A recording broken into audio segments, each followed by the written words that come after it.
reading. So I don't plan on letting anybody up this evening unless there's something like important that is being said in the documents and I need help trying to figure it out. Hey, Alicia, how are you? Unless there's something going on in the documents and I need help, like getting information about them. But I went live two times today already, and both times I let other people up. So today, this evening, I will just focus on going over the documents and reading everything, and we can just hang out together. Sorry, I look crazy. It is too much when people are trying to overpower the conversation. Like, I really appreciate people's opinion and I really appreciate people's support, but I have ADHD, and like when I'm trying to say something, I need to finish what I'm saying before you like cut me off. And then sometimes when people are like in the chat, hey Shannon, I'll be like saying something and then I'll see the question in the chat. So in the middle of what I'm saying, I'll answer, but I know what I'm talking about. So like I can go back and restart up my sentence again. But if somebody else cuts me off, I lose focus and I forget what the fuck I'm talking about, which makes it a little bit more difficult for me to, carry on a conversation. It's just how I am. I don't know why. I don't know if other people are like that too, but it's just how I am. And this is my bonnet. I got this bonnet from Kitsch. I really love it. It's all silk. I don't know if it's mulberry silk, but I do know that it's silk. Let me go grab something to drink because I always get really thirsty whenever we're reading Foia documents.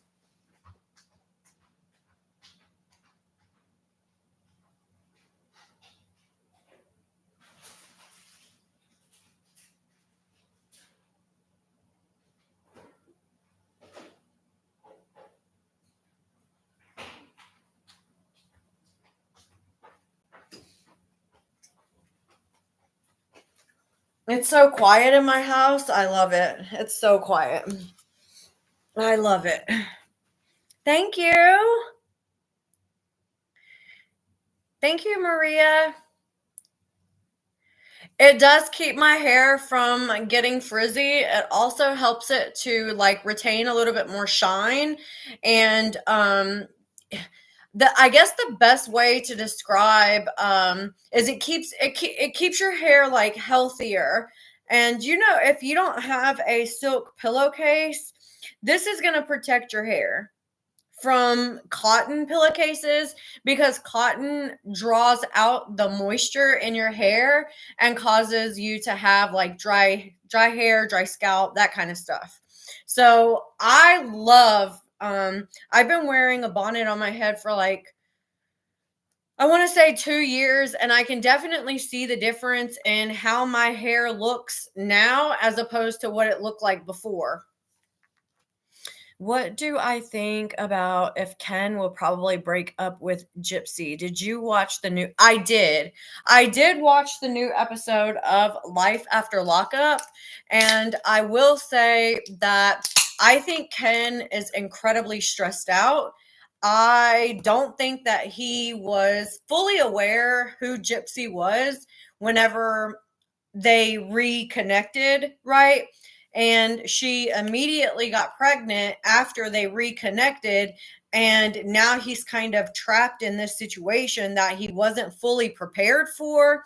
And I think that he is not only learning who Gypsy is, because I will say this until I am fucking blue in the face. Anyone can pretend to be anyone for an hour on the phone. Anyone can pretend to be anyone for an hour sitting in a visitation room. Anyone can pretend to be anyone for however long they need to keep that mask on. I don't think that you really start to know the person that they are. Hey, precious, I don't really think that you really start to know the person who they are until you've experienced certain things with them, like going out of town, conflict, talking about children and how to raise children, religion. Like there's a lot of things that you should go over with a potential partner before you get involved. And all of those things Ken was not able to do because Gypsy got pregnant literally the first weekend that they reconnected. And I don't think that that was on accident. I believe that she did it on purpose because she wanted to be pregnant. All along, that has been the ultimate goal of hers. Remember? I mean, even with, sorry, I need to take my medicine. Even with Nicholas, even with Dan,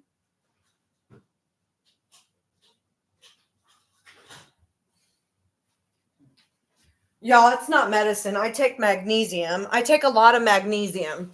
Even with Dan, she wanted to get pregnant. She wanted to get pregnant with Nicholas. She wanted to get pregnant with Ryan. She wanted to get like she didn't really care who the fucking dad was as long as she got pregnant.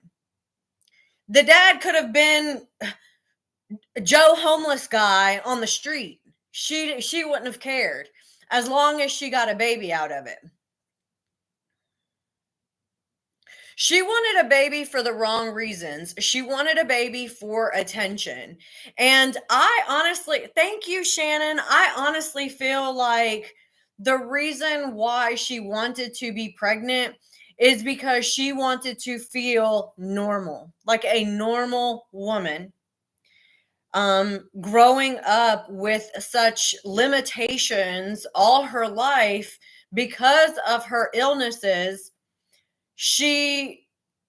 her mother probably told her that it wasn't a good idea for her to have children because of her illness and how that illness could be passed down to potential children and how it wasn't a good idea. I don't think that Dee Dee enabled Gypsy as much as some people think. I do think that she enabled her in some ways, but I don't think that she enabled her as far as her medical conditions go. I think that Gypsy was always very honest with, I think that Dee Dee was always very honest with Gypsy about what her limitations were, about what she would be able to do, about what she wouldn't be able to do. And I think that Gypsy had it in her mind that she wanted to prove her mother wrong by getting pregnant. Like, how dare you tell me that I can't have a baby? You know what I mean? Like that kind of thinking. I think that Dee Dee definitely knew that she was a danger to society, that she was a danger to any child.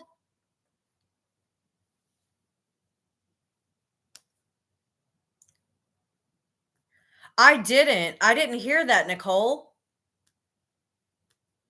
Maybe I missed that part in the episode. I didn't hear it. But I did hear that Gypsy was upset about, her mom thinking that her mom didn't have like a good pregnancy. But you also have to remember all the shit that Dee Dee was going through while she was pregnant with Gypsy. She was literally just married to somebody that lied to her about their age, who was chronically drinking, chronically cheating on her, and she was all alone to deal with a first-time pregnancy that she probably wasn't prepared for. I know everyone says that Dee Dee went to, the library and was checking out books on how to get pregnant. I don't think that that's actually true. I mean, nobody ever came with fucking receipts to show those were the kind of books that she was checking out. And as much as everyone in that fucking family lies, like, I don't believe that that's true. So,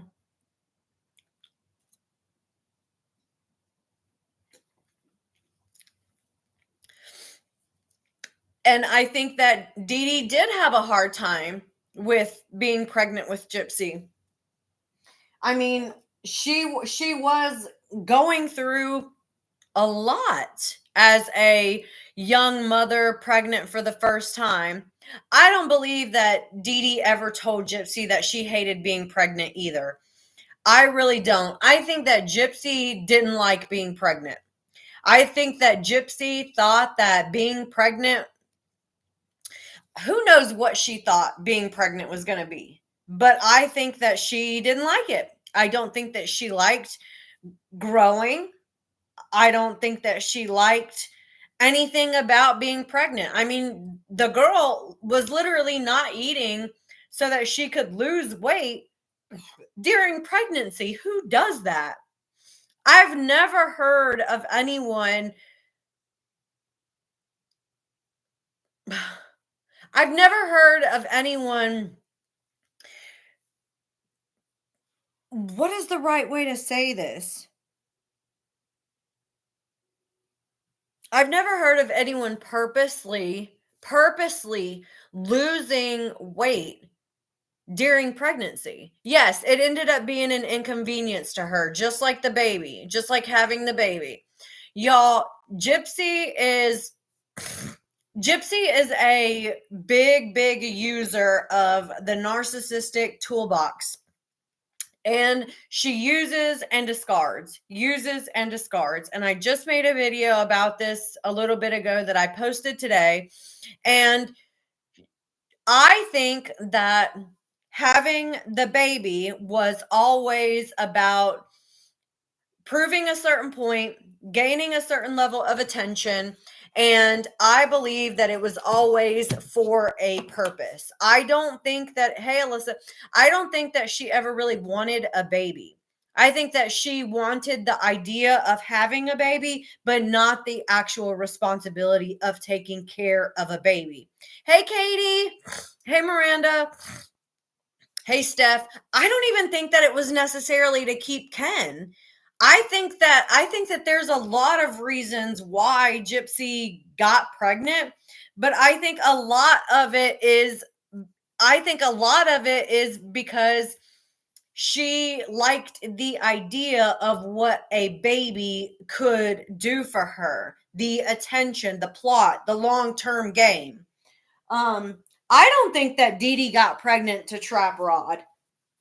I think that that's a story that Christy put out there because for whatever reason she didn't like Dee Dee because Dee Dee got pregnant with Rod first, and maybe Dee Dee was a genuinely nice person and Christy's a bitch. We all know Christy's a bitch.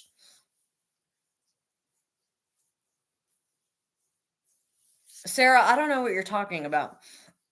But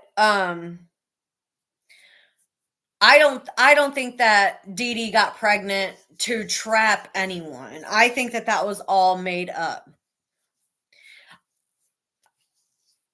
The thinking that a baby is going to trap a man is backwards thinking. A man is never trapped because a woman gets pregnant. The woman is trapped because she gets pregnant. Not because the man is never trapped. The man doesn't have to stay. The man can fucking leave at any point. The woman is the one who's trapped with the responsibility of baby 24/7. Always. It's always the woman. I think that he is staying until he gets a certain level of money saved up. Yeah, that would make sense. I don't think that Ken necessarily knew what he was in for whenever he contacted Gypsy, and I think that he's extremely resentful. I would be too. If I went to hang out with somebody to reconnect and then a month later they're pregnant, like I would be fucking pissed. Like, how dare you, like, do this to me? We just started talking. We just started talking. You told me you were on birth control, and now all of a sudden you're pregnant. Like, I would be so resentful. I would be so angry.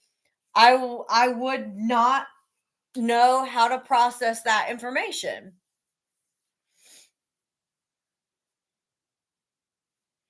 You don't think Rod is Gypsy's real dad? I think they did a DNA test to prove. That's right, Alicia. You can't trap anyone that doesn't want to be trapped.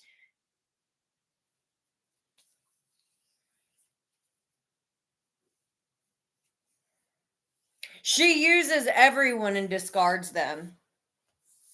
And she does. She does look like Rod. And I'm pretty sure they did a DNA test to prove, because I don't think that you can put someone on child support without a DNA test to prove that they're the father. And he was on like court ordered child support, which means that they had to do a DNA test to prove that he was the father.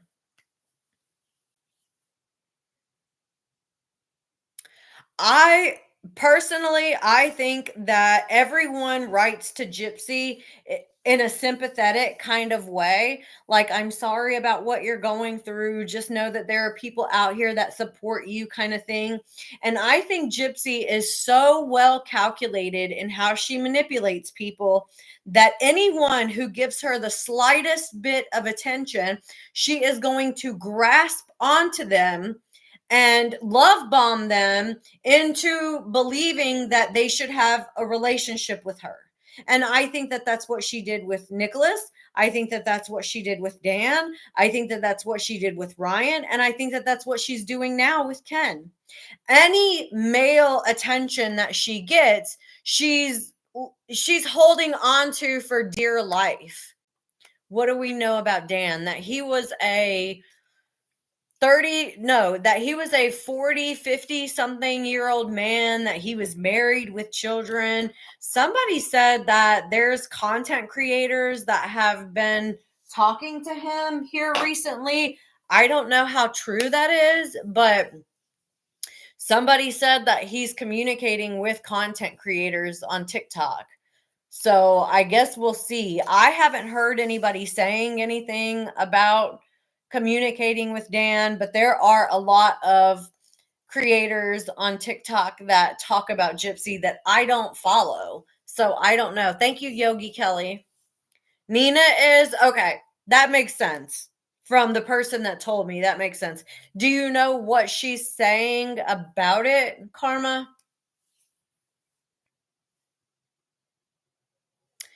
I don't really know if that's true, Yogi Kelly. I don't think that it really matters at this point if that was the plan or not, because it's not what happened. I think it's more important to focus on what is true and factual, what we can prove, and um, how we can expose the manipulative behaviors. I don't know if that's true either, Rocky. I don't. Okay, Steph, that is a great question. Do we think Ken's mom likes Gypsy?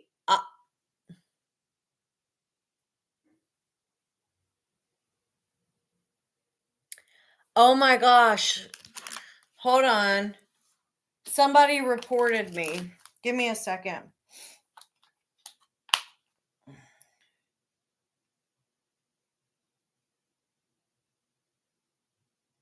What's tomorrow? Harassment and bullying.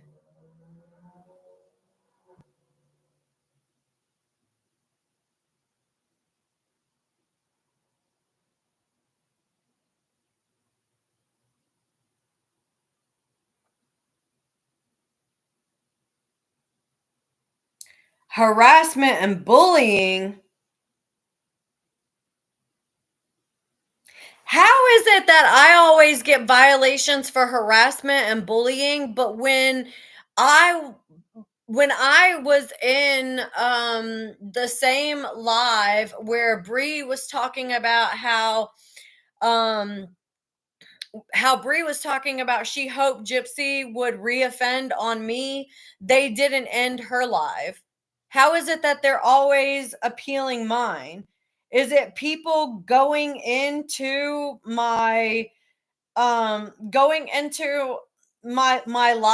and like mass reporting me at the same time? Because that just doesn't seem fair.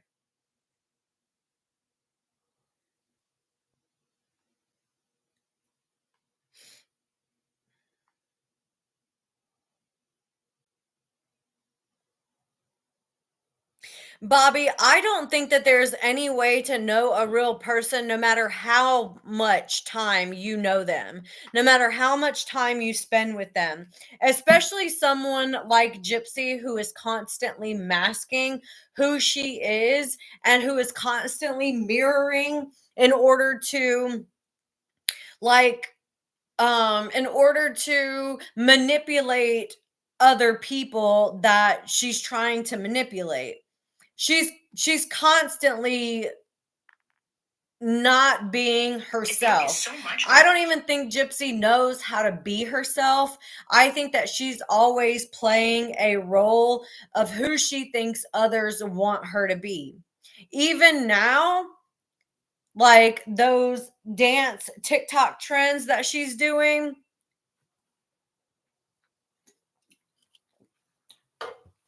I think she did one as like a joke just to see how people would react. And somebody named Dee Dee commented and was like, you should do more dance trends. So she did more dance trends. I think that people enjoy speaking, like, I think they enjoy trolling her. It doesn't. I just find it annoying that they're always trying to report me. Sometimes my appeals will come back really quickly, and sometimes they don't. This one doesn't look like it's coming back that quick. Hi, Donna.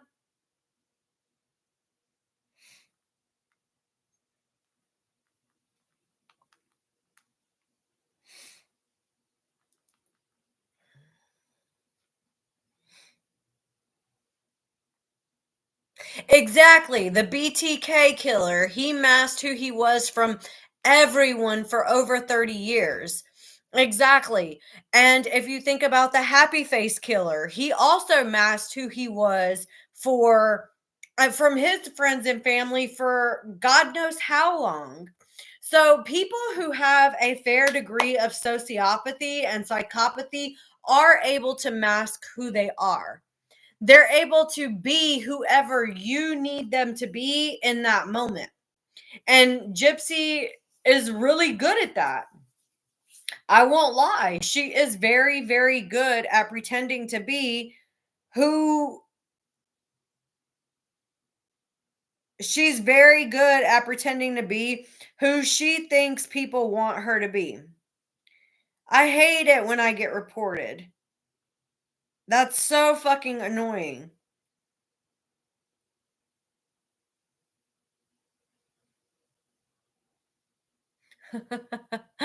This is funny. How well do you think that you pay attention to people's behavior patterns? Okay, so this is the video that I just posted today.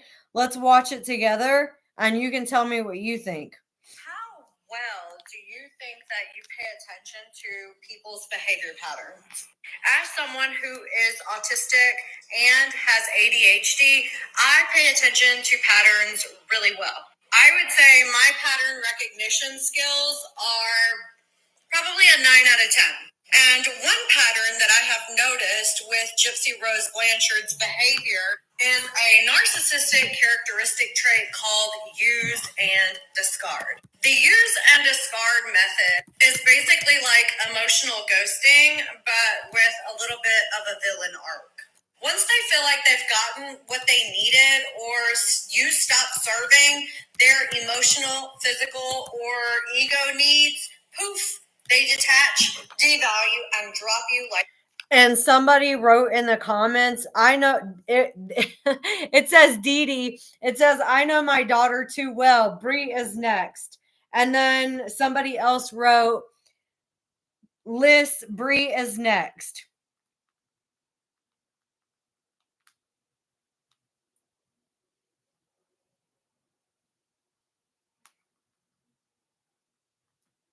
That's so funny.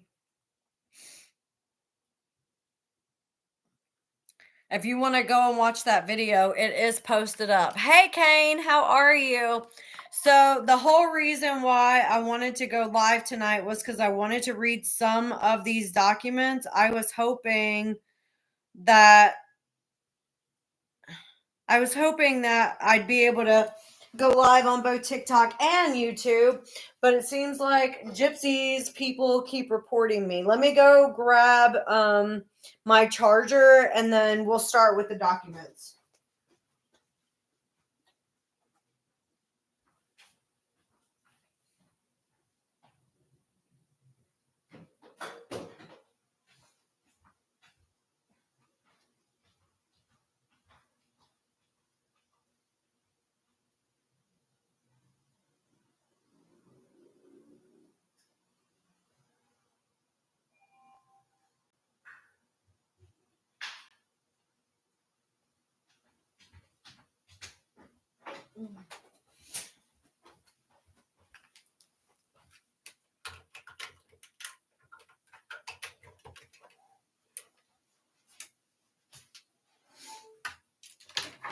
Okay.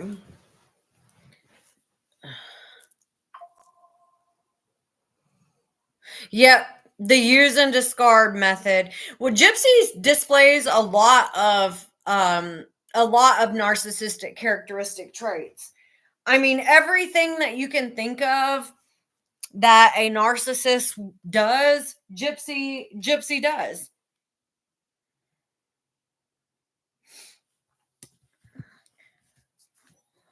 It's hard for me to understand how nobody else sees it, you know? Like, how do you not see what's right in front of your face? Like, why are you not paying attention? Okay.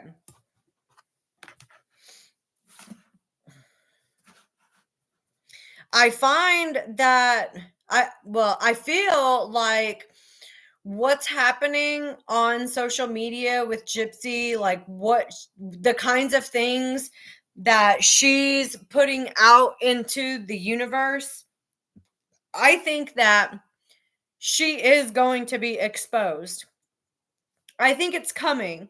I think that the time where Gypsy is praised and admired online is coming to an end. I don't think it's going to last for very much longer.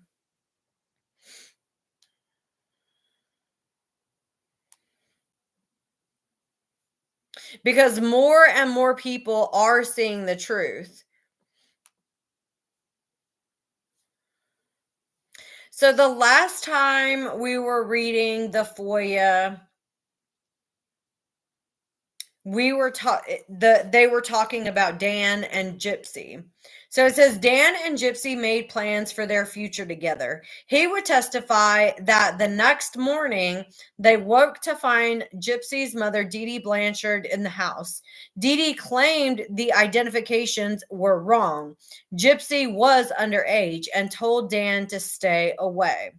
He would testify that they stayed in contact online until 2014 when he had a serious girlfriend. Even after telling her he was no longer interested, Gypsy continued for a long time to send highly provocative messages and images to try and get him to respond.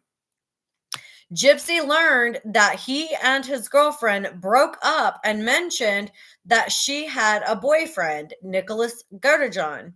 Dan felt that she would try to manipulate him to come to her rescue by using Nicholas to make him jealous. This right here, Gypsy triangulating two men, is very common with narcissists. Triangulation is very common. Let me read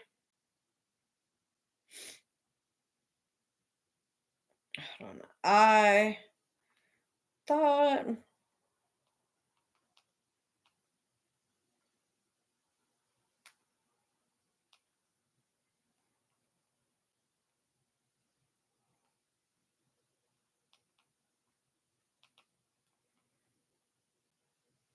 I love ChatGPT. Okay, so in talking about triangulation, the narcissist's favorite party trick. And when it comes to two men like Nicholas and Dan, or like Ryan and Ken, it can get really spicy really fast. Triangulation is when a narcissist brings a third person into a dynamic to control and manipulate or validate themselves, usually by creating rivalry, jealousy, or insecurity, which is what Gypsy loves to do in her romantic partners. She loves, like when she was with Ryan, she absolutely loved him feeling jealous about her being able to be with other men.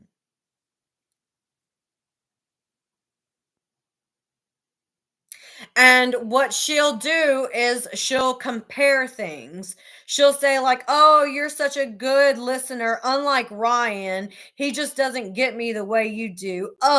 Jake would never question me like this. Maybe I made a mistake with you, that kind of thing. And we've already seen that in her behavior patterns before.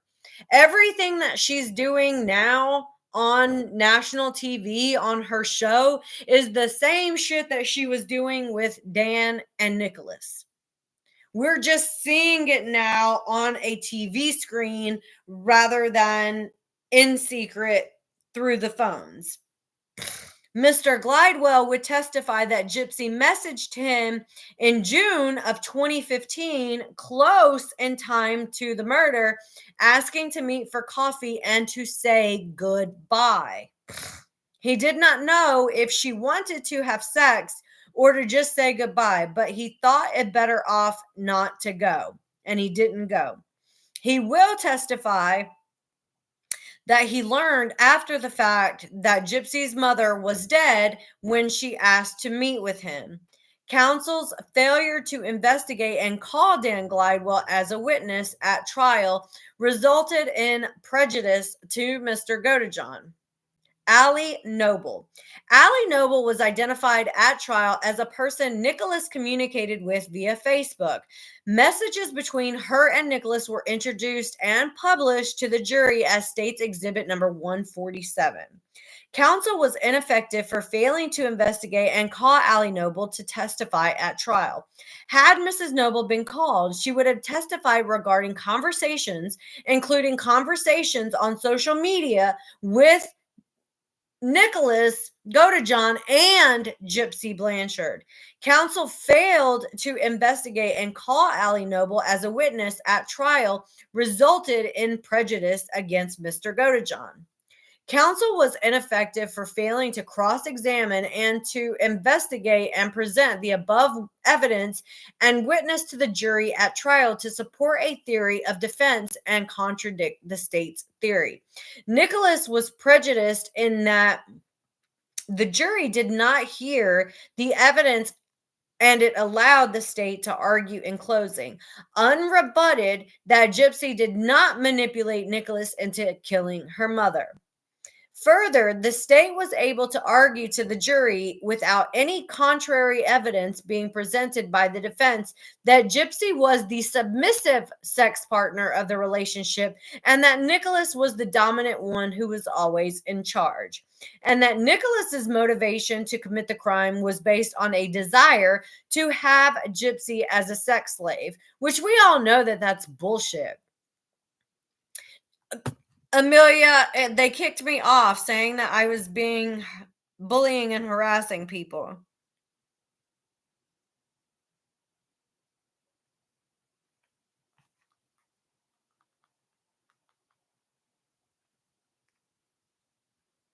Let me see if they fixed it.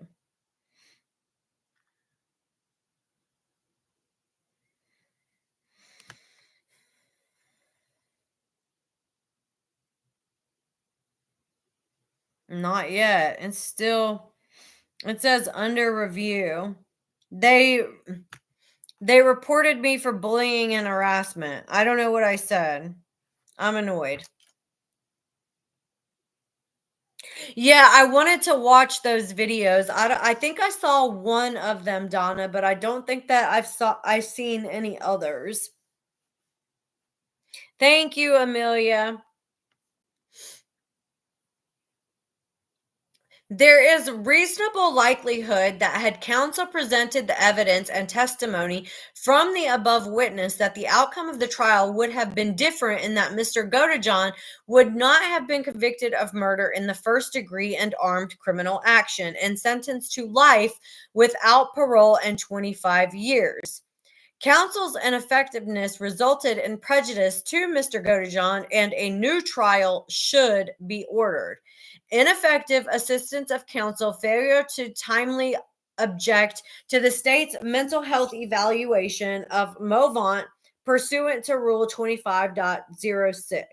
Nicholas Godejohn was denied effective assistance of counsel, a fair trial, due process, and was subjected to cruel and unusual punishment in violation of his rights under the 5th, 6th, 8th, and 14th Amendments of the United States Constitution and Article 1, Sections 10, 18, and 21 of the Missouri Constitution, and that his trial counsel unreasonably and prejudicially failed to make a timely and contemporaneous, I don't know how to say that word, contemporaneous.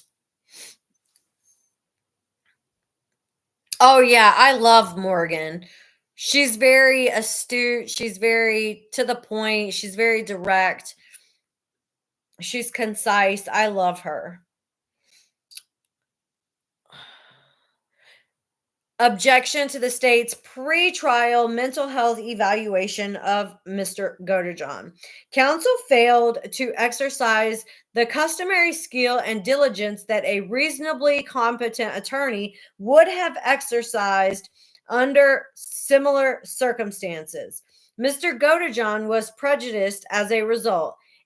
In that, had counsel not been ineffective, there is a reasonable probability that the outcome of the trial would have been different. See Williams versus Taylor. Does anybody know that case, Williams versus Taylor? I don't. And Strickland versus Washington. That is, Mr. Godejohn would not have been convicted of first degree murder and armed criminal action and sentenced to life without parole and 25 years. Counsel can be ineffective for failing to object to prejudicial evidence. Kenner versus State, Butler versus State, State versus Story. Failing to object can constitute ineffective assistance of counsel if it has resulted in a substantial deprivation of the accused right to a fair trial. In order for the failure of trial counsel to object to rise to the level of ineffective assistance of counsel, a movant must overcome a strong presumption that counsel's failure to object was sound trial strategy. However, the mere assertion that conduct of counsel was trial strategy is not sufficient to preclude a movant from obtaining post conviction relief based on a claim of ineffective assistance of trial counsel. For trial strategy to be the basis for denying post conviction relief, the strategy must be reasonable. In December 2015, counsel retained a clinical psychologist, Dr. Kent Franks, to evaluate Mr. Godejohn for competency. But apparently, this psychologist, Dr. Kent Franks, was not well versed in autism or Asperger's disease. Is it a disease? Is it Asperger's syndrome?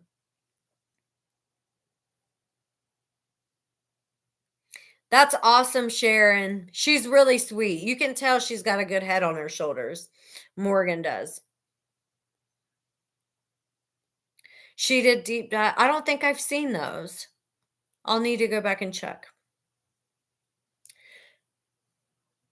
Dr. Franks found Mr. Godejohn competent to stand trial and provided trial counsel with a report to that effect, and also diagnosed Mr. Godejohn with autism spectrum disorder level 2, requiring substantial support with accompanying intellectual impairment. Dr. Frank's report was provided to trial counsel on September 28, 2016. But on October 11th, 2016, trial counsel informed the court that the defense of this case would not be NGRI, but diminished capacity. NGRI is not guilty by reason of insanity. They wanted to go for a diminished capacity. And I'm finding out now that Nicholas was actually given a federal trial. So I don't know what that means for him, but it looks like there may be some sort of justice coming for him. I don't know what that means for Gypsy, and if that means that if they're retrying him at the federal level, if that means that she would also be tried at the federal level, or if this is just for him. But I feel like if he's getting a federal trial and new information is presented in the federal trial, that could potentially cause issue for Gypsy. I think.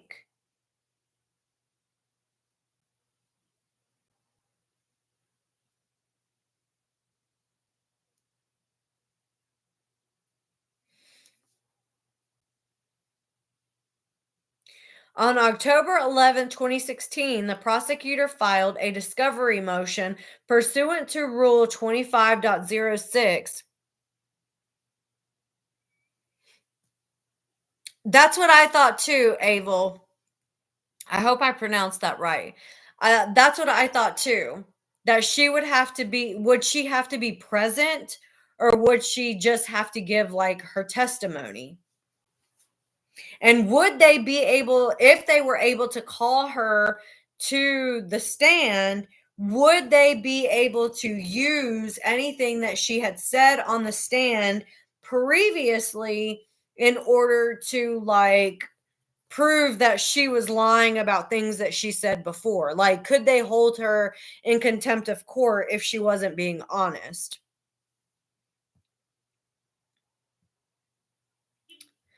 The prosecutor filed a discovery motion pursuant to Rule 25.06 for Dr. Frank's raw data and actual test results, purportedly to determine if the state needed its own mental exam or just an expert to advise or talk about Dr. Frank's findings. At hearing on the motion, trial counsel offers to delay the trial if the state needs time to depose Dr. Franks or have their own expert. At a hearing on November 30th, 2016, this is the same time or different hearing than the one referenced above. Trial counsel stated in court, and if Mr. Patterson needs time to do his own evaluation, that's just the way it's going to have to be. I mean, I'm not going to object to asking him for time to do that. He's entitled to do that if that's what he wants to do. On December 20th, 2016, the state filed discovery motion pursuant to rule which asked for a court order that the defendant submit to an examination by a psychologist or psychiatrist. I always found it really interesting that Gypsy was given this sweetheart plea deal so soon. I mean, they were charged in June, and she was convicted and had already received her plea deal like within a few months. That seems really fast, doesn't it? Is that normal? I feel like that's not normal.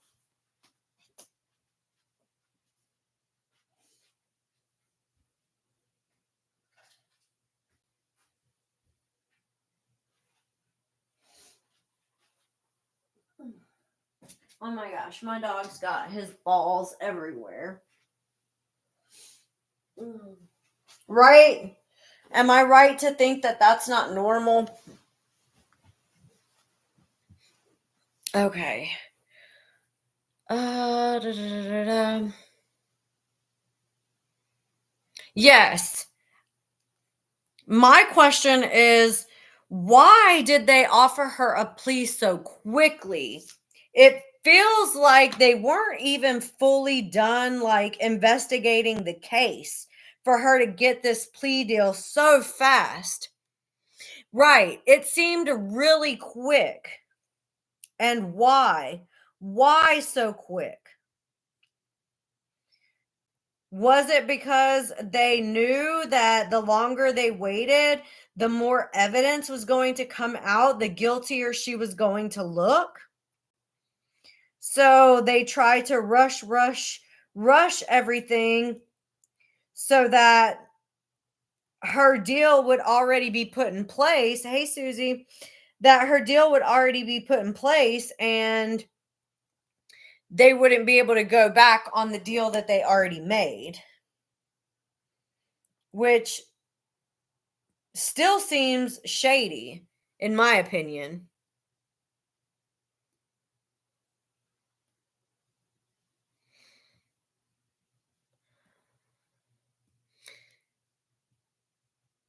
On December 20th, 2016, the state filed a discovery motion pursuant to Rule 25.06, which asked for a court order that the defendant submit to an examination by a psychologist. Yeah, it would have revealed that. I mean, there was so much evidence against her. Like, and the more evidence that came out, the more evidence that there was showing that Gypsy was deeply involved. My question is why didn't they pursue?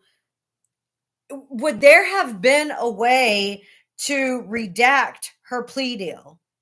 Like, if they had done all the investigating that they had done, would they have been able to redact the plea deal based on new evidence?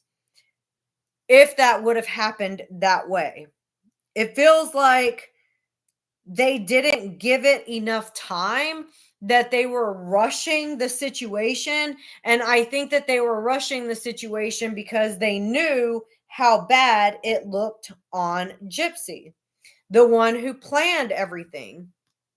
Yeah, she was messing around with older men.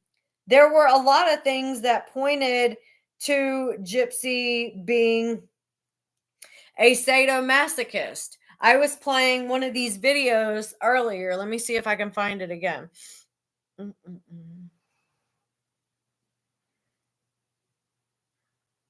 Oh, I got back on my live. Okay. Yay! I probably won't stay on long, but at least I'm able to go back. Okay. Whoopsie.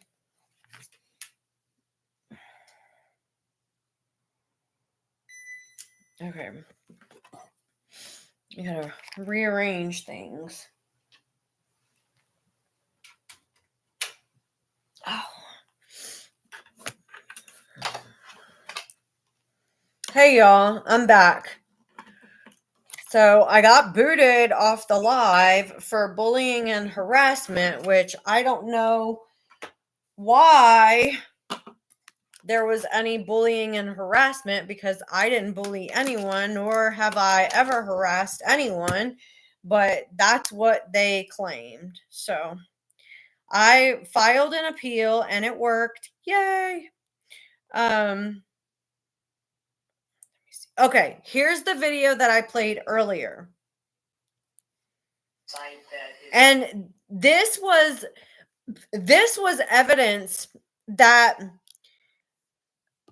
evidence from Gypsy's search history on her computers at her mother's house, okay? Just keep that in mind when you're listening to this.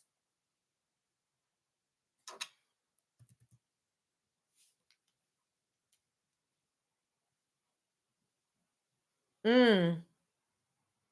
Good question. Very good question, Donna. Down or it doesn't exist. So bondagetape.com was the site that was attempted to be. So did you hear that? He said bondagetape.com. But it was either down or did not exist at that time. And that's March 10th of 2015, or May 10th of 2015. SYMtoys.com with bondage tape. Same date. Thank you. And lovehoney.com, blog 2014, September 30, bondage tape. AlanEve.com, adult sex toys, kinky bondage, SP sex, mischief, bondage tape. Now we're moving to part of the report that dealt with web history from the desktop computer, correct? Correct. So here is Walmart.com, March 19, 2015 at 3:28 p.m. With this one, it is unknown for sure which computer this visit would have happened on. And I think you said March 19th. Did you mean May 19th? This is evidence of Gypsy's search history. Thank you, Jessica. Of Gypsy Rose Blanchard's search history on her computer before the crime happened. Just a month before the crime happened, these were the types of things that she was searching.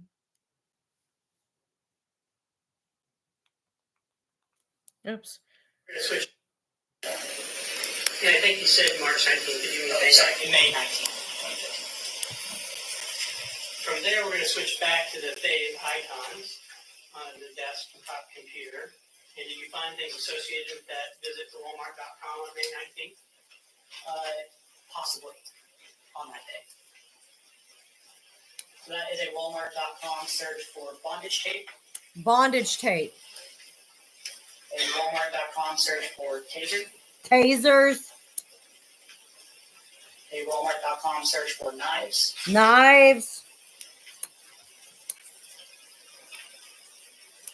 This one is the search for knives on Walmart.com, but you see at the end category tactical knives. When you search on Walmart for knives, it gives you other options to narrow down your search on the side. Tactical knives is one of those categories, so category tactical knives shows you drill down into that category. That is a specific entry for a specific knife. So she was looking for tactical knives. And a third knife. And a third knife. I'm going to switch to the laptop computer. And again, that Z number is the barcode number for that computer. Correct. You're looking at the favorite icons. That is an Amazon page for double locking steel police handcuffs. Date May 28, 2015. But again, that just shows that Amazon was visited at that time. There's no guarantee it's that specific website that was visited. And eBay.com, that is a search for tasers. And the rest of these underneath that, also eBay searches for tasers, just with the small part of the search shown. Yes. Taser, search for taser, search for taser gun. That's a specific listing for a guard dog 65 million volt stun gun. And a search for taser gun. She was looking for tasers, stun guns. Now back to the desktop web history.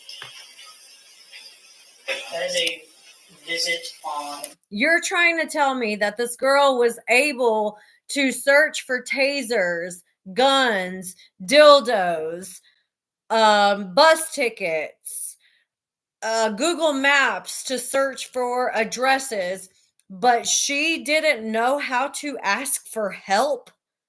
Bullshit. Bullshit. How in the world do you expect anyone to believe that she was searching up stuff like this, yet she had absolutely no idea how to search to find help to get out of the situation that she was in if she was being so horribly abused? Yeah, Tina, exactly. It doesn't make any sense. To the people who have actually spent, hey Nico, hey Tina, to the people who have actually spent any time at all looking into this case, they will see there are so many cracks with this story that she's presented. Keep listening though, because there's more information about things that she was searching. May 31st, 2015 to greyhound.com, specifically a page of tickets and travel. Mm-hmm. May 31st, 2015, that's the same one. Then a visit for a page on baggage information, and then a PDF on their prohibited items list. That is a visit on June 3rd, 2015 to filmingcops.com/tases handcuffed girl to death. Did you hear that? She was looking at some sort of police website for a girl that was handcuffed and tased to death. Who searches up stuff like that? As like that's their kink, that's what they, yeah. That's what, that to me is just weird. Beyond fucking weird. She has absolutely no trauma. Gypsy is a sadomasochist. She enjoys seeing other people in pain. She thrives on it. I think that it's complicated as well. I think that she wanted her mother unalived because she was resentful of the fact that she was sick. And I think that she blamed her mother for her being sick. Oh, yeah. Nick forced her to. Nick forced her to look all this stuff up. There's more. June 3rd, 2015. Correct. I think she was born evil. Another visit to greyhound.com. With that specific one, we want to know exactly which device that one was on June 7th of 2015. Correct. And then on June 8th, 2015 at 7:46 a.m., a visit to taxifarefinder.com. And then just a short while later, a specific search for what was his address to the bus station in Milwaukee. She was even searching up for Nicholas for how to tell Nicholas to get from his house to the bus station in Waukesha, where he lives. She was the one who planned out even every move that he made until he got to Springfield. And going to the laptop web history. Taxi Fare Finder, June 8th of 2015 at 7:46 a.m. And this is an example of one that was probably transferred during the sync. That's the exact same one on the other, but there was more detail on the other. That is June 9th, 2015 at 1:40 p.m. And that is the webpage for the Days Inn in Springfield on I-44. Exactly, Katie. She had to simplify everything down to, I'm playing that video that we watched earlier, JLK. She had to simplify everything for Nicholas down to how to get from his house to the bus stop, how to call a taxi to get from his house to the bus stop, how to get from the bus stop to her house. Like, she literally mapped out everything for him. Everything. It's crazy. I want to know what's on that roll of film that they never processed either, Crystal. Like, why wouldn't you process that film? It was in her book bag. It means that there's something important on it. The SD card. Why would you not go through that to find out what information is on there that you can use to prosecute these people who committed this horrible crime? Yeah.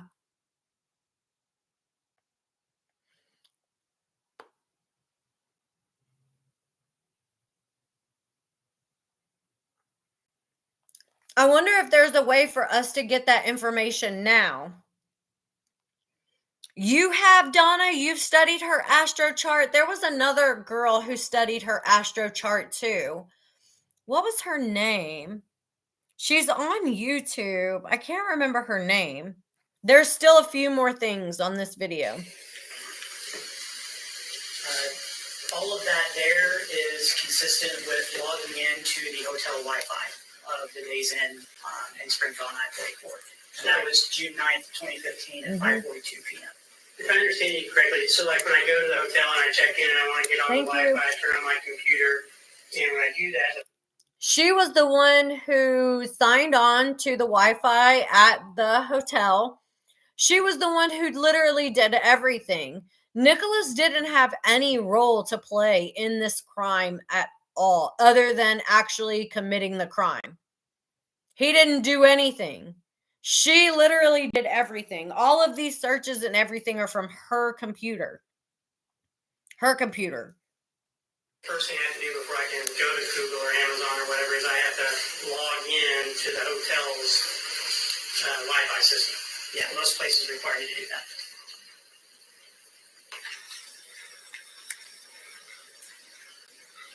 That is a taxi fare finder, June 10th, 2015 at 1:01 a.m. for going from the Days Inn to 2103 West Volunteer Way.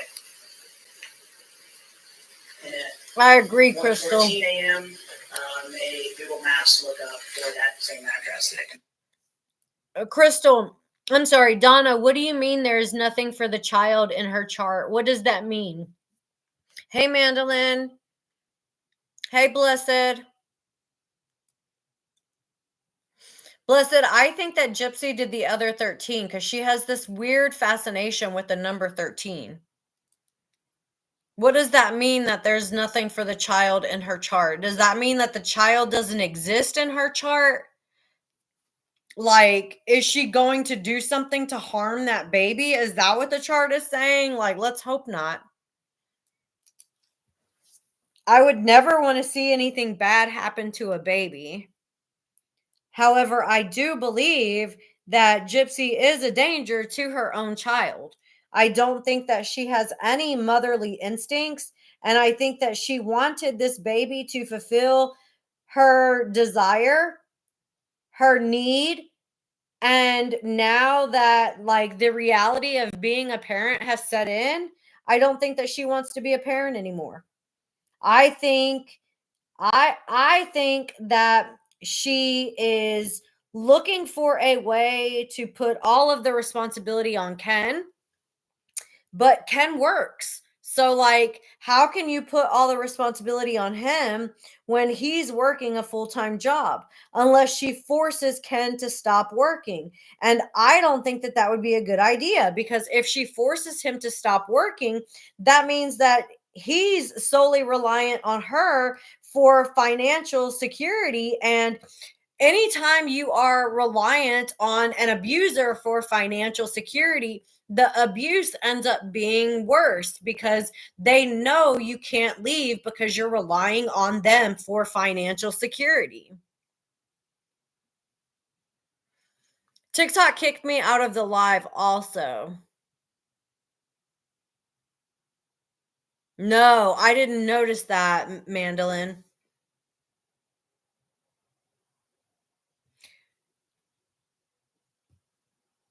Amelia, I don't have access to her page. Amelia said that Gypsy removed all the evidence of the baby off of her page. I think that this is Ken angry with Gypsy, telling her that she needs to get everything of the baby off of her page. And she's trying to appease him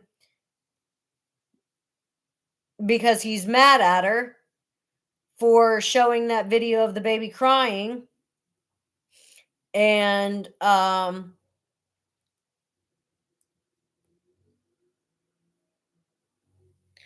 okay, I understand what you mean now. She took the colic page off. Thank you, everyone, for the gifts. You guys are so sweet. I really appreciate it. Yeah, she thought a baby was going to fix everything, and it's not a fix everything type of thing. Like, babies are real live humans who need love, comfort, support, and attention. And Gypsy is so attention starved, like, she thrives on it so much that she couldn't possibly share attention with an actual baby. She wants her sleep 24/7, absolutely. And I think that she thinks that the baby is supposed to sleep all the time. God, if she's this, like, flustered because the baby isn't on a sleep schedule at 3 months, imagine what it's going to be like when she's got a toddler running around screaming, "No, I don't want to go to bed. No, I don't want to go to bed." You know what I mean? Like, that shit happens. Kids do not want to go to sleep. They don't want to brush their teeth. They don't want to take a bath. Like, they're little humans that have their own personalities, and there's things that they like, and there's things that they don't like, and there's things that they will do, and there's things that they're going to put up a fight to do. And I don't think that she has the patience to deal with that.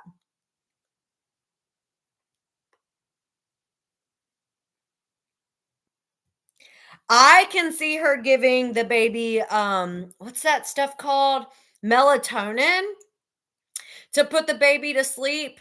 I mean, if you think about it, babies sleep the most that first 3 months. And then after that, they're up for a little bit longer. They're up for like 2 hours at a time, and then they sleep. And then they're up for 2 hours at a time, and then they'll sleep. And then they're up for 2 hours at a time. And as they continue to get older, the amount of time that they're sleeping during the day decreases. I mean, by the time kids are 1 years of age, they're usually only taking like one little nap at lunchtime, and then they're up for the rest of the day. So if she's already struggling with the baby not wanting to sleep, imagine what it's going to be like when the baby is wanting to be up all day long. Yeah, and turning the lights on to record, like, why would you do that? If your baby is screaming in pain, crying, why would you turn the fucking light on? Like, keep the light low, turn on some soothing sounds, get up, bounce your baby. I used to bounce my kids like on my knees like this whenever they didn't feel good. I would bounce them like this. Like, I was like moving, I was going to exercise in bouncing them. And she just does this. Like, that shit is not going to do anything.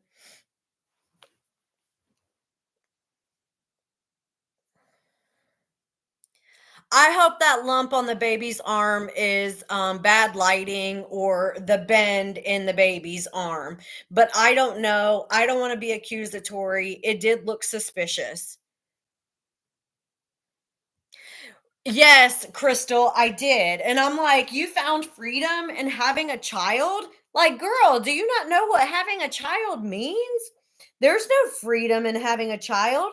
That means your life is no longer yours. It is like prison. In the nicest way possible. It is like prison for 18 years.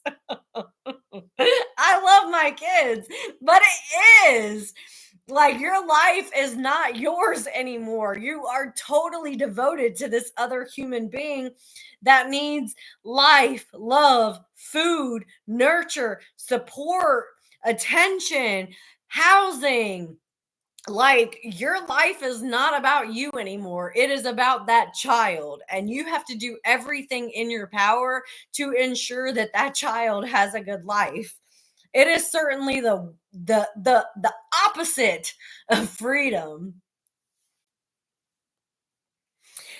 Crystal, she doesn't want to sleep when the baby sleeps, because when is she going to be able to do her TikToks?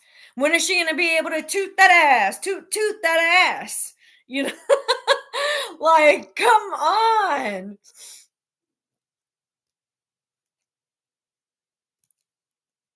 She's so self-important that she won't do anything that is helpful for her and this child because she doesn't want to admit that she is unable to handle the responsibilities. Being a parent is the most like selfless job that you can do. And Gypsy is the least selfless person that I've ever seen. Yep, she said bye-bye to freedom the minute that she got pregnant. And that's what Ken was saying to her at the baby moon. He was like, "This is going to be the last time of, us together without a baby. Everything else now moving forward is going to we're going to have a baby." And she just kind of like shrugged it off. It's been a crazy year. Like she doesn't want to what's the best way to put it? She doesn't want anyone to tell her how life is going to be different because of, the responsibility of being a parent. She wants to pretend like it's not going to change her life that much. Abel said tooting that ass got her in enough trouble. Time to sit down. I'ma toot that ass, toot that ass. I think that's what the song said, even if it didn't. Y'all knew what I was talking about. Donna, I don't know if she's alone with the baby or if there's somebody there with her. I will say that the video that she posted with the baby saying that the baby had colic, that video, it looked like she was at Christy's house. It did not look like she was at Ken's house. I don't think that she would want to be at Ken's house without him there. But then again, who knows? I'm Tootie, Tootie. Yes, she thinks it's Disneyland forever.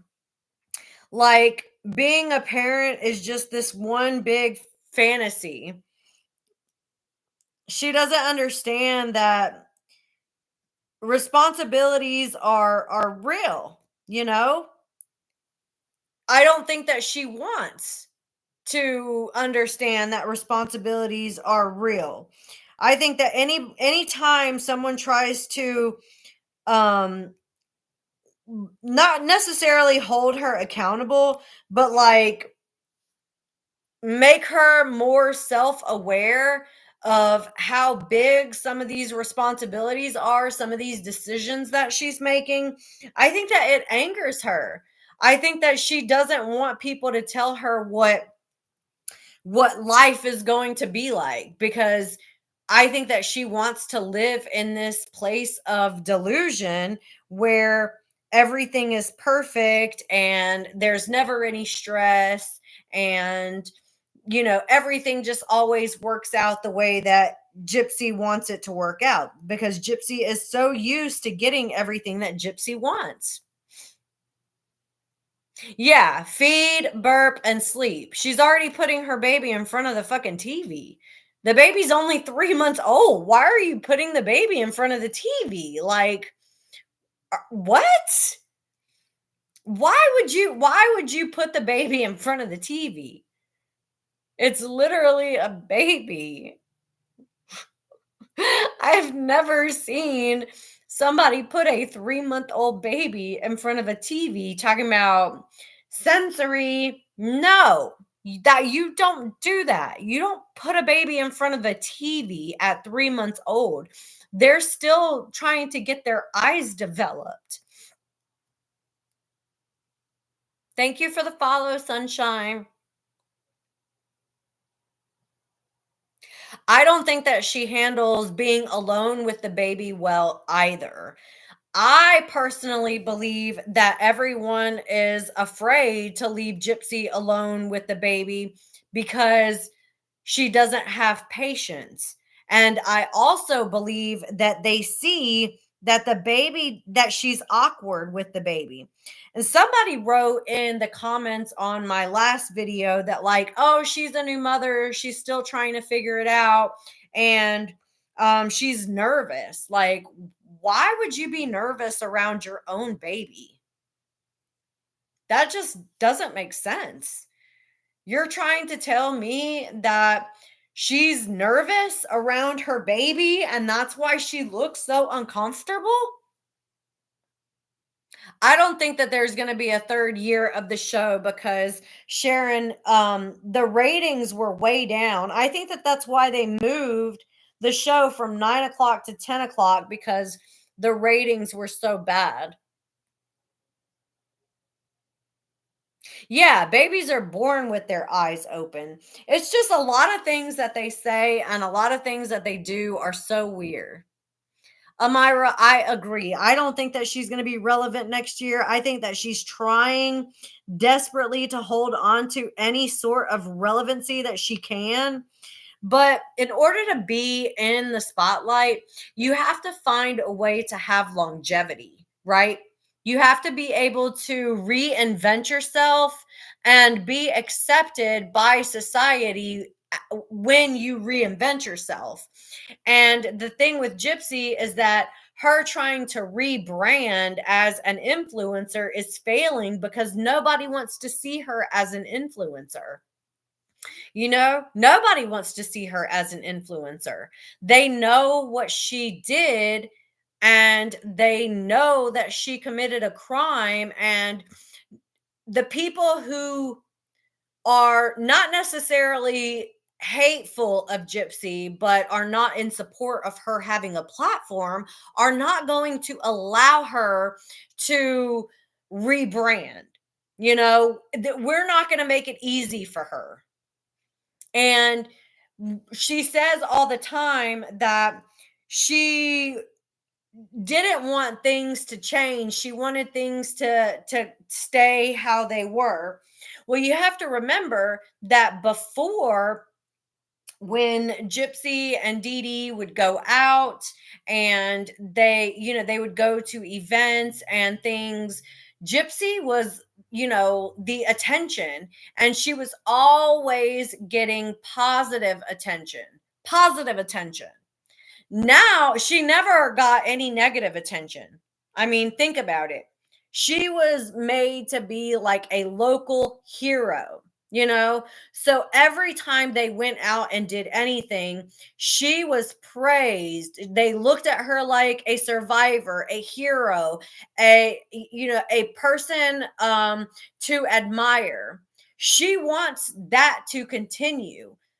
She doesn't understand that because of her lies, there are people out here who don't believe what she says, don't believe that she's a victim, and don't look at her in admiration. We don't necessarily hate her as a person, but we do hate the fact that there was not justice made in her case, and that Nicholas is basically serving her sentence in prison, and she's out here trying to act as if nothing happened. You know, like, we're not going to allow her to be a role model to anyone. Crystal, there's literally thousands of books on how to be a parent. Thousands. I choked on my spit reading that comment. So many books on how to be a parent. So many books on how to nurture your child, how to teach your child, how to comfort your child. Like, there's books on anything that you want. If you want a parenting class, there's a fucking class for that. If you want to learn how to paint, there's a class for that. You want to learn how to cook? There's a class for that. You want to learn how to do hair? There's a class for that. You want to learn how to do nails? There's a class for that. You want to play guitar? There's classes for that. There's literally a class for fucking everything. So being a parent, oh yeah, there's plenty of people out there who do parental guides, parental, classes. I don't think that Gypsy is being very accepting of Christy's help. I think that Gypsy is very resentful of Christy and doesn't want her help. I think that Gypsy thinks that Gypsy knows everything and that taking advice from anyone is stupid or a sign of weakness or something. She definitely needs both parenting and cooking classes. And I think she probably needs like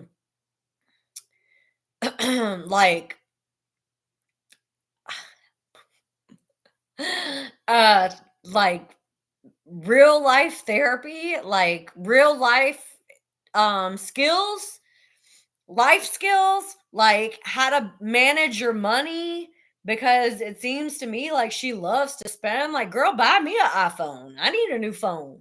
Fuck.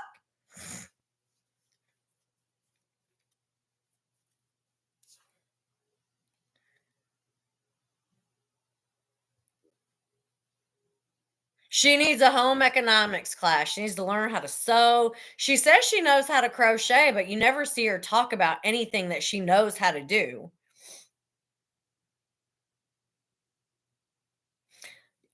Not only free at the library, but they also have like mommy and me classes at the library that you can go to and like meet up with other moms and kids. The library does all sorts of like free things that you can do with your kid. So you don't necessarily have to have like a ton of money to do some of these things. You just have to look it up. And we know her search engine skills are pretty good. We know her search engine skills are up there. I would argue that her search engine skills are better than mine with some of the searches that she was doing. So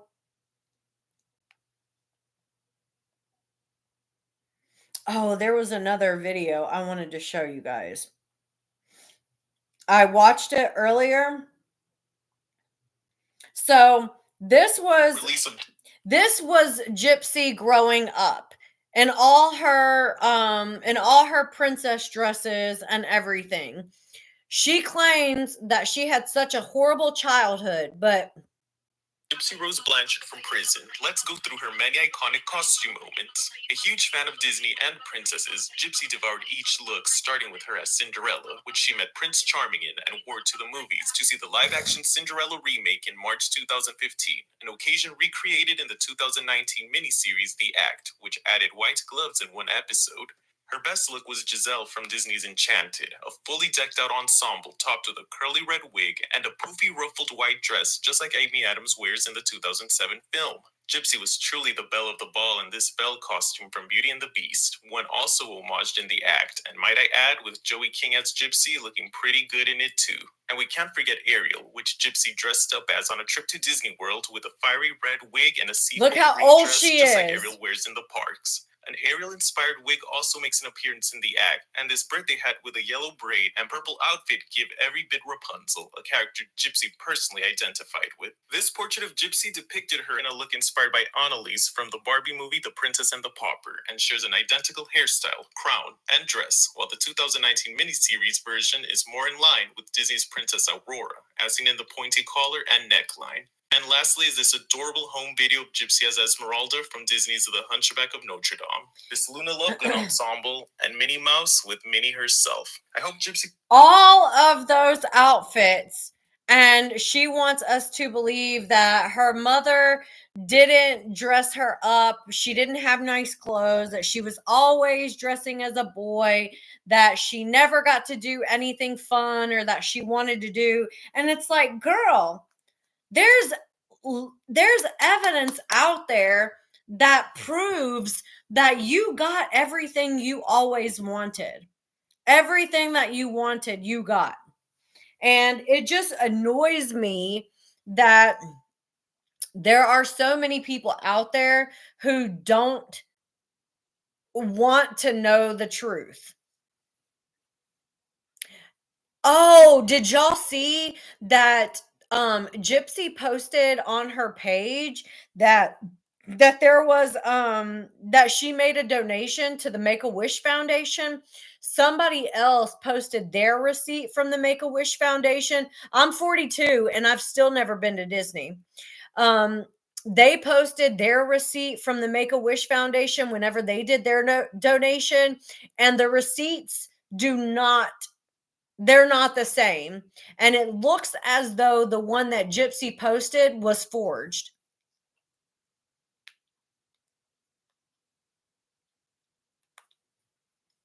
I always believed it was forged.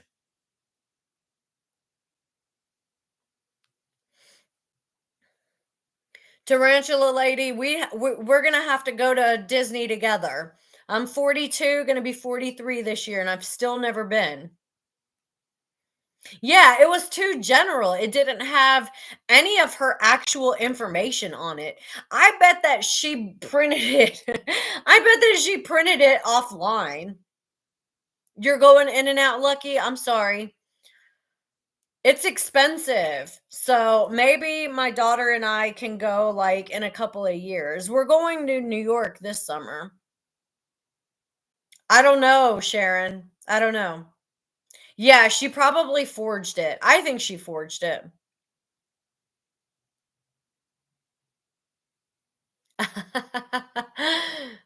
That's funny, Crystal Lynn. Why would she block you for that? For saying that, for her to make sure she gets that tax break. That's like literally nothing bad. Vonnie, y'all go every year? That's amazing. I'll have to get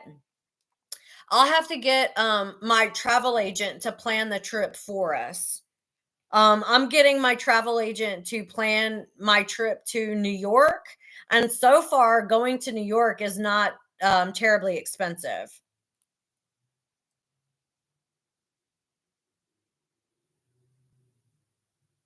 I can imagine being claustrophobic, especially after 9/11. I did not like her going to San Francisco. She repeats the same thing over and over again. So she knows when she tells people that her life was freer in prison than it was outside of prison, that it's going to tug at the heartstrings. You know, she knows that. And that's why she says it. But when she says that her life was freer in prison than it was outside of prison, we all know that the reason why she's saying that is because she spent her entire life in the wheelchair. And that's her fault because she was the one who lied to her mom about needing the fucking wheelchair. It's like if you had just been honest with your mom about what was going on with your legs, you wouldn't have been in the wheelchair and you probably would have gotten a lot more like normal teenage real life experience. But because she had already started with that lie, she got so deeply wrapped into it that she never told her mom the truth until they realized that she was sick with the 1Q211, and Gypsy went into a fucking psychosis.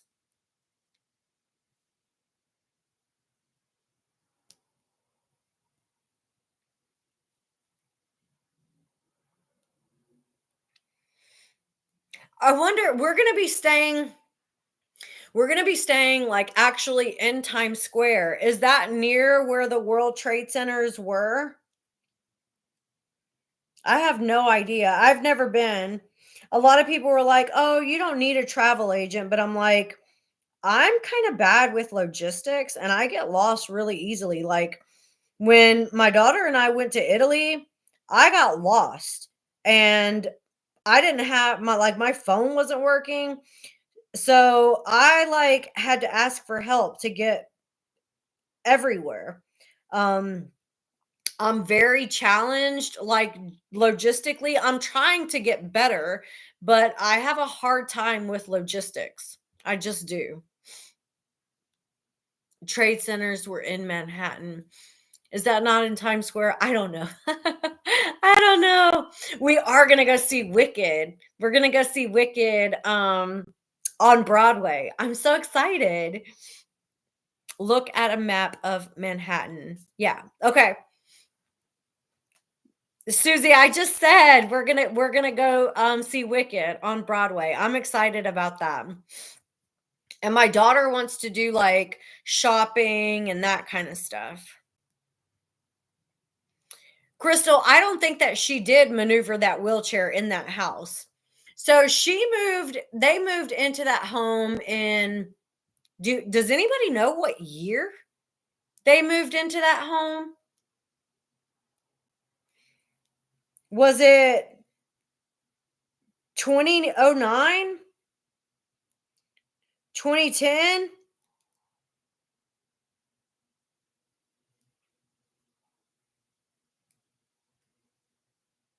2009. Okay.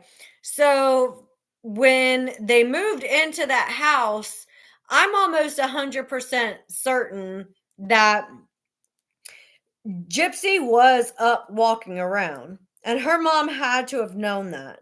Because if her mom didn't know that she was up walking around, then she wouldn't have had any muscle mass in her legs.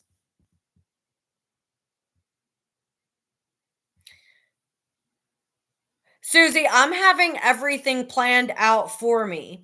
Like I've already got my hotel. I've already got my airplane tickets. I'm having my travel agent like book me a car from the airport to my hotel, from my hotel back to the airport. Alexa off. And because we're staying so close, like in basically in Times Square, everything that we do will be walking distance. But she's planning everything for me because I just feel like the anxiety that I have with going to new places that I've never been that are that populated, I would feel less anxious having everything kind of mapped out for me. So that's why I'm having her do everything for me. Yeah, she got out of the chair as much as she could. I don't think that she ever got in trouble for getting out of the chair. I think that her mom allowed her to get out of the chair when they were at home. That was the reason why she put the blackout curtains on the door or on the windows so that Gypsy could be free in the house to do whatever she wanted without fearing that somebody would see. I think it was all carefully crafted. I think that they both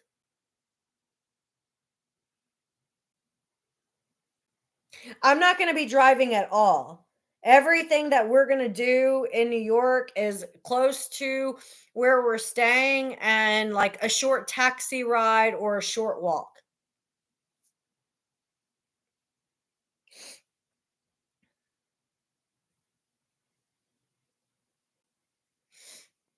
I'm not normally anxious like when I leave the house to do regular things.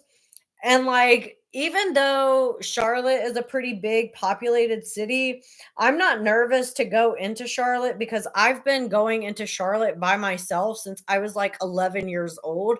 I used to get on the I used to get on the bus and ride the bus downtown Charlotte and just explore as a child.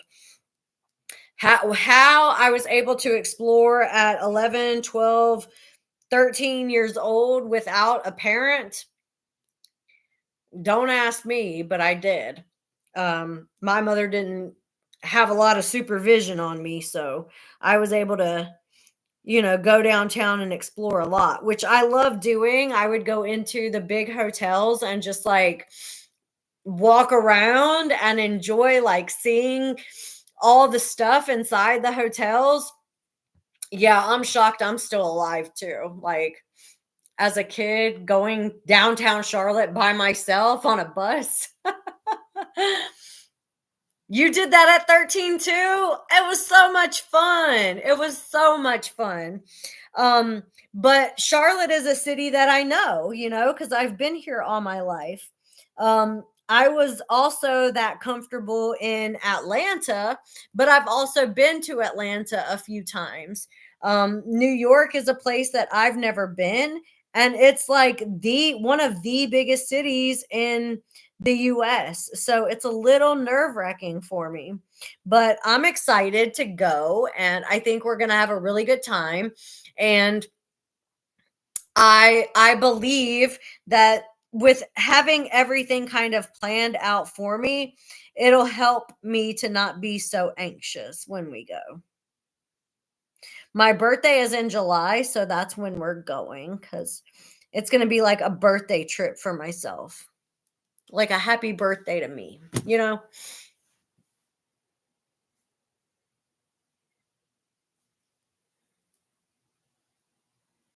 My daughter is going to be 18 in December. So when we go, she'll be like 17 and a half. So we'll be able to do a lot of things.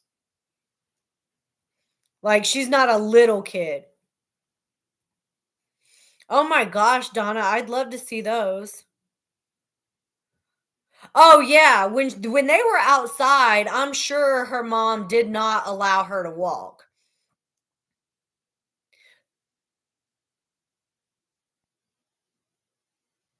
What do you mean her mom punished her severely? What do you think her mom did to her? Gypsy never was abused physically by her mother. She was never punished physically. She was never harmed like that. So, what are you trying to say? She was punished severely. That's not true.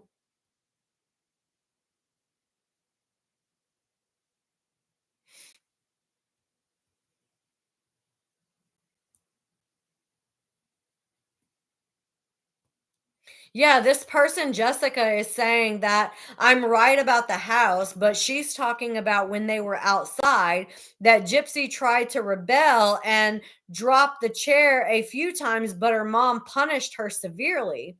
That's not fucking true. Not at all.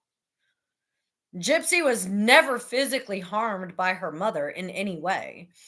That's all a lie. Her mother never abused her.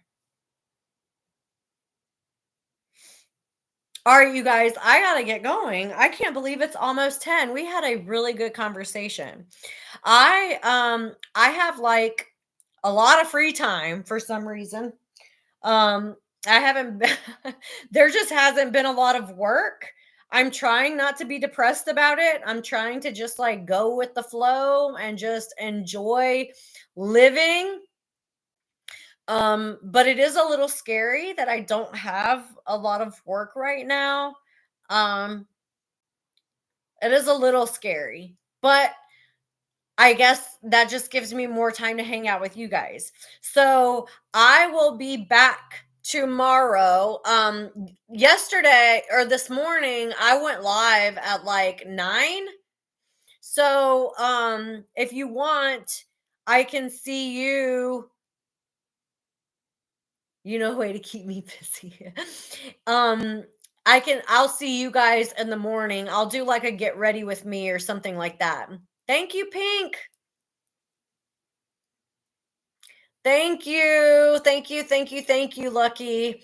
Work will pick back up eventually. It's just, I mean, it happens. A lot of people are struggling financially. So, what happens when they're struggling financially? They cut out grooming dogs, especially luxury services like mobile dog grooming, and they end up taking their dog to the salon. So, it's okay. My van's almost paid off, so it's not like a huge stressor anymore.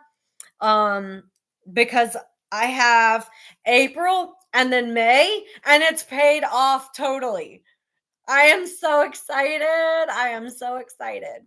So we just got to make it through these last 2 months And after that, it's going to open up a lot of, financial freedom. So,